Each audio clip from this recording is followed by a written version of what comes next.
If you were a praying mantis, it would be socially acceptable to devour your mate. And if you're a honey badger, you have no regard for other animals. You don't care. If you're a panda with twins, it's normal to abandon one to take care of the other. But if humans do any of these things, we would call it wrong, unfair, or unjust. Yeah, why is that? Why do humans care so much about justice? Well, the Bible has a fascinating response to that question. On page 1, humans are set apart from all other creatures as the image of God. Yeah, God's representatives who rule the world by his definition of good and evil. And this identity, it's the bedrock of the Bible's view of justice. All humans are equal before God and have the right to be treated with dignity and fairness no matter who you are. And that would be nice if we all did that. But we know how the world really works.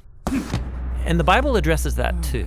It shows how we are constantly redefining good and evil to our own advantage at the expense of others. Yeah, self-preservation. And the weaker someone is, the easier it is to take advantage of them. And so in the biblical story, we see this happening on a personal level, but also in families, and then in communities, and in whole civilizations that create injustice, especially towards the vulnerable.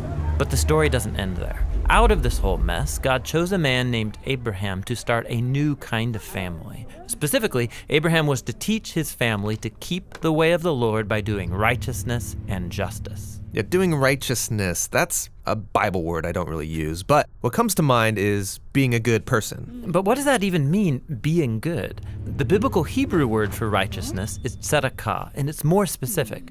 It's an ethical standard that refers to right relationships between people. It's about treating others as the image of God, With the God-given dignity they deserve. And this word justice, it's the Hebrew word mishpat. It can refer to retributive justice. Like if I steal something, I pay the consequences. Exactly.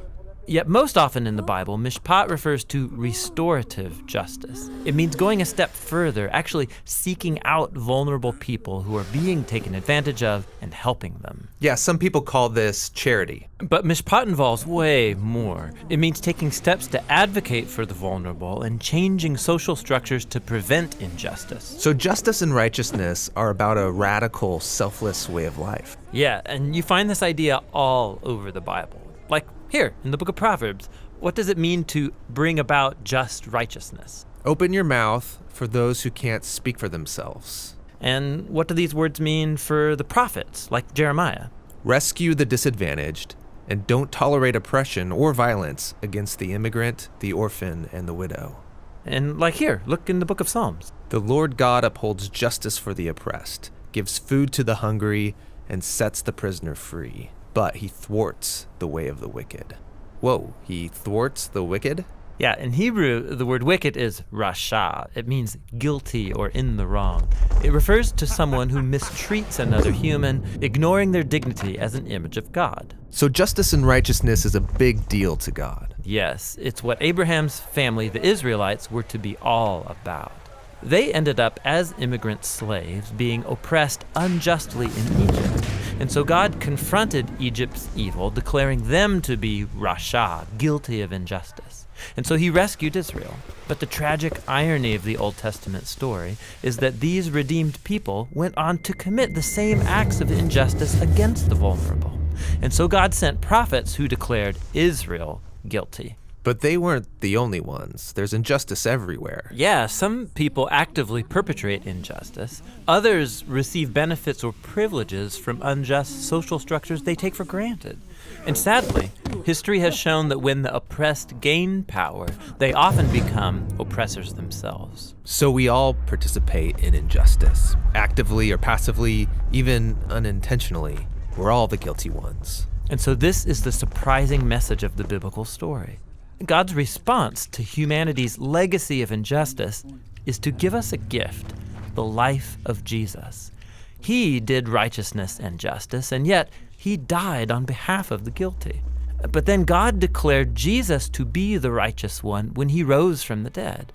And so now Jesus offers his life to the guilty so that they too can be declared righteous before God, not because of anything they've done, but because of what Jesus did for them. The earliest followers of Jesus experienced this righteousness from God, not just as a new status, but as a power that changed their lives and compelled them to act in surprising new ways. Yeah, if God declared someone righteous when they didn't deserve it, the only reasonable response is to go and seek righteousness and justice for others. This is a radical way of life, and it's not always convenient or easy. It's courageously making other people's problems my problems. This is what Jesus meant by loving your neighbor as yourself. It's about a lifetime commitment fueled by the words of the ancient prophet Micah. God has told you, humans, what is good and what the Lord requires of you. It's to do justice, to love mercy, and to walk humbly with your God.